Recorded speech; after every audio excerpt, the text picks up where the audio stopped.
میں آپ کو بتاؤں میرا ایک ذاتی قصہ کہ ایک مرتبہ میں نے کوشش کی کہ 40 دنوں تک میں تکبیر اولیٰ کے ساتھ نماز ادا کروں. 40 دنوں تک میں ہر نماز تکبیر اولیٰ کے ساتھ ادا کروں. میرے تقریباً 38 دن مکمل ہو چکے تھے اور یہ 39واں دن تھا اور وہ 12 ربیع الاول کا دن تھا. اور مجھے بازار میں کوئی کام تھا جو میں عصر کے بعد بازار کے لیے نکلا. پیدل تھا میں. جب میں واپس آنے لگا تو اس جلوس محمدی کی بھیڑ کی وجہ سے میرے لیے مسجد تک پہنچنا اتنا مشکل ہو گیا کہ میری اس دن کی تکبیر اولیٰ فوت ہو گئی.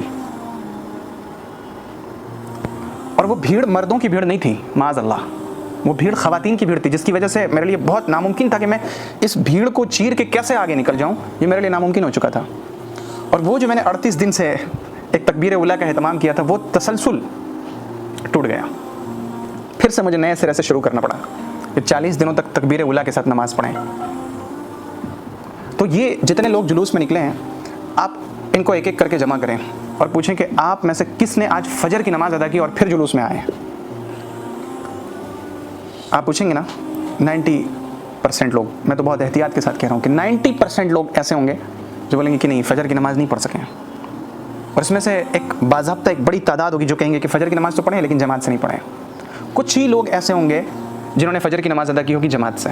کچھ لوگ الا من رحم ربی, جس پر اللہ رحم کر دینا وہی لوگ ہوں گے بس. آپ کو پتہ ہے کسی بھی چیز کے حق پر ہونے کی ایک دلیل یہ ہے, ایک نشانی اس کی یہ ہوتی ہے کہ جدھر علماء, صلحاء, اتقیاء, پرہیزگار, متقی لوگ زیادہ ہوں سمجھ جانا کہ حق ادھر ہے. عام آدمی حق کی پہچان کیسے کرے گا؟ تو دیکھنا کہ جس میں نیک لوگ, اچھے لوگ زیادہ ہوں سمجھنا کہ حق ادھر ہے, وہ جانب یعنی وہ کنارہ راجح ہے, جھکا ہوا ہے. آپ دیکھیں کہ جلوس محمدی میں زیادہ تر تعداد کن لوگوں کی ہوتی ہے؟